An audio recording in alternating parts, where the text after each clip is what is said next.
¿Cómo están ustedes, amigos? Bienvenidos a una nueva edición de Neo Marketing Talk.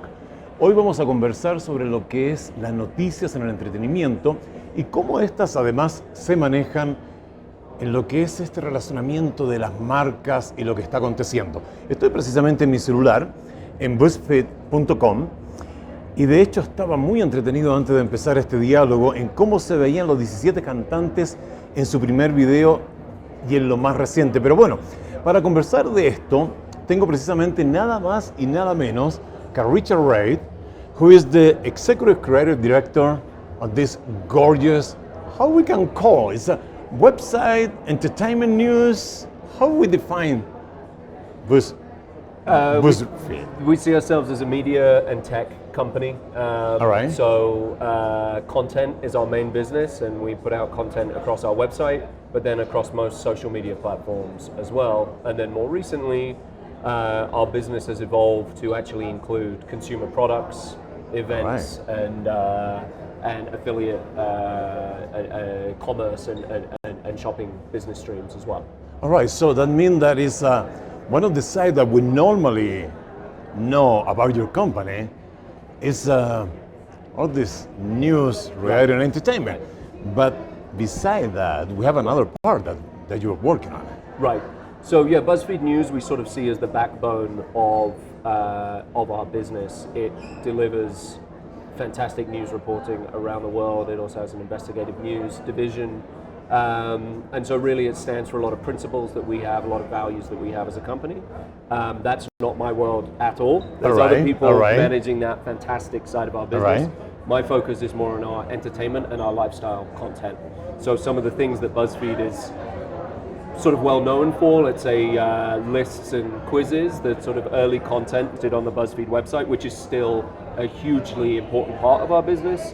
And then video content as well, and video content that is unscripted as well as scripted, and then video content that sits underneath our lifestyle brands. So our largest lifestyle brand is Tasty, which is a food and cooking network with our second largest audience here in Latin America, and we have a Spanish edition of Tasty, Bien Tasty. We have a travel brand, we have lots of different lifestyle brands, and then niche community brands as well. So it's quite a full spectrum of content. You just mentioned Latin America. How important is Latin America for this market, for this segment of the market? It's a hugely important market for us. As I said, it's our second largest market when it comes to audience. 50% of BuzzFeed's audience comes from outside the United States, so that's a big deal. And a large portion of that are Spanish speakers. All right. So we have a fantastic team based here in Mexico City that services our Mexico audience, but also a broader audience across Latin America. We've worked with countless branded partners in the region, and our most powerful brands, we look to launch local editions down here to serve this audience. We don't believe in a one-size-fits-all when it comes to our international strategy. We don't just take American content and then just blast it out in a new language to a different area. We like to localize and make content bespoke to the audience in the region and the learnings we have about what performs in the region and what audiences are looking for, and also what branded partners are looking for. So we have a big footprint here in Latin America that we're very proud of, and it's a vital part of our business. Amazing the way that you are taking a look to Latin America, because different culture, it's a different interpretation, a different synopsis that also we have as Latinos. Right. Now, you was bringing a nice conference a few minutes ago with a nice topic, and I want to share with you this.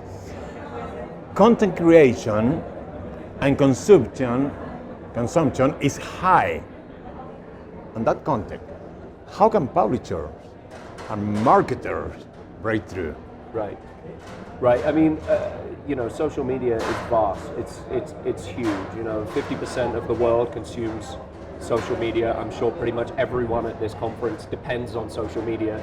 But it's a very crowded space, and I think there's different ways of looking at social media. On one hand, you can see it as complete chaos, where there's price privacy issues, where That's there's there's misinformation being shared, where there's just too much stuff. A lot of noise. Right. A lot of noise, yeah. Right. Whereas on the other hand, when you look at it, it's an amazing environment where people are connecting, people are learning, people are sharing, people are inspired, people are expressing themselves, people are feeling seen and heard in times when they maybe weren't pre-social media. So we believe in the great side of social media, but we do believe there's a way to do it well. If you're a marketer, there's a way to do branded content or social content well. And we believe we can be great partners for people to do that. And the term cut through, what we're talking about is trying to rise to the top in this sort of sea of content that is out there. Make sure that your content is standing out from the rest of the crowd because it's more meaningful, it's playing a stronger role in people's lives. And when you get that right, what you see is that people don't just engage in your content and enjoy it, they actually take action as a result.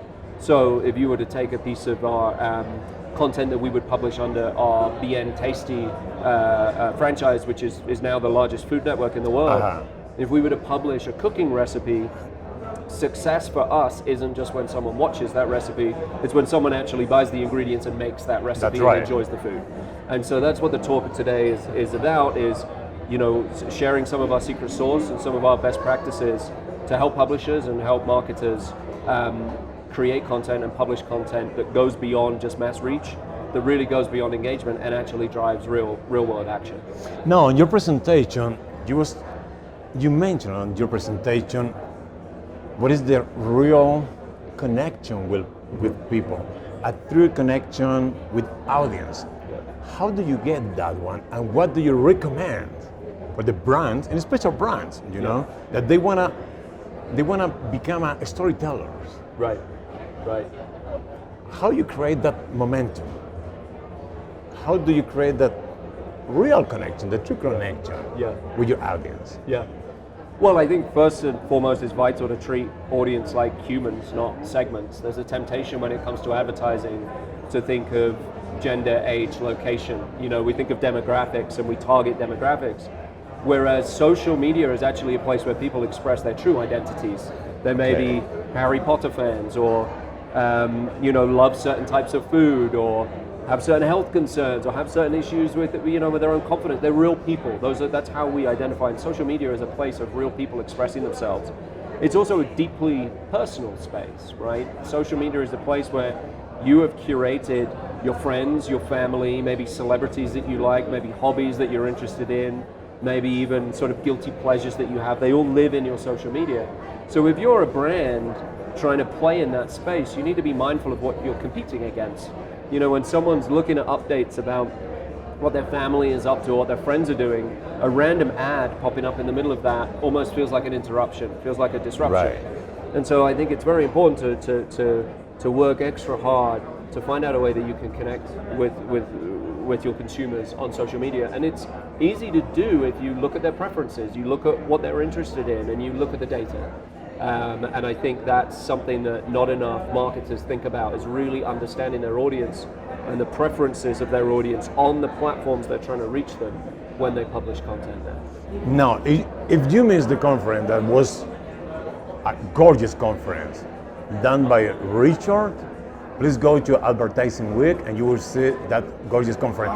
Right there, you mentioned this. I have in my notes right here,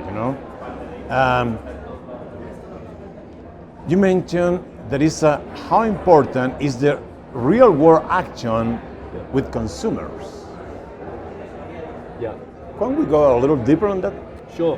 I mean, I think as well as people using social media to maybe cure boredom or connect with friends, they use it as a utility.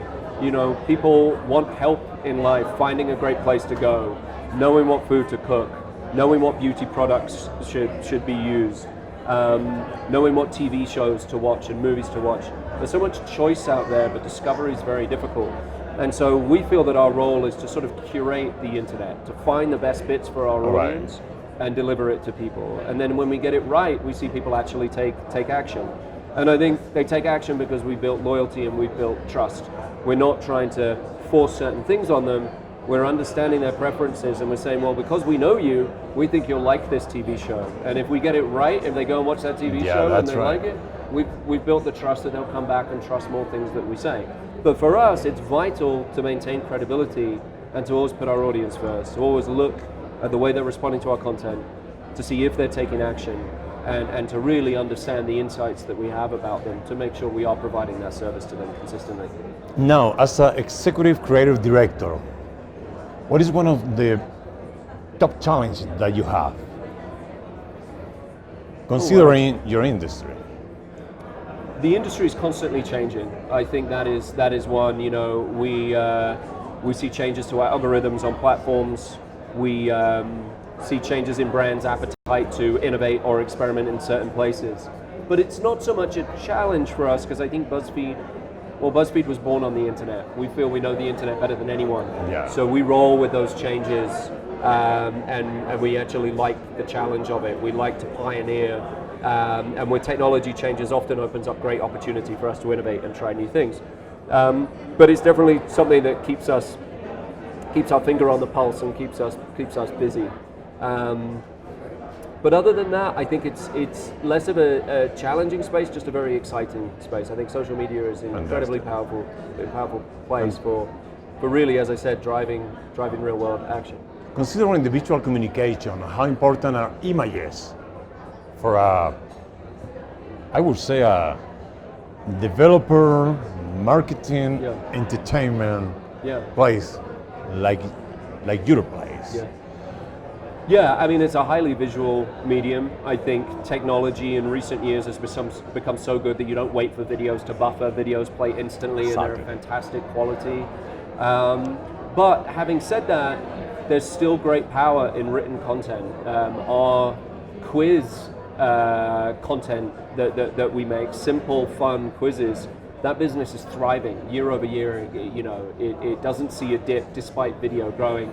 I think video is great for certain mediums. For inspiration, it can be fantastic. Right. For some of our franchises, video and images has been key.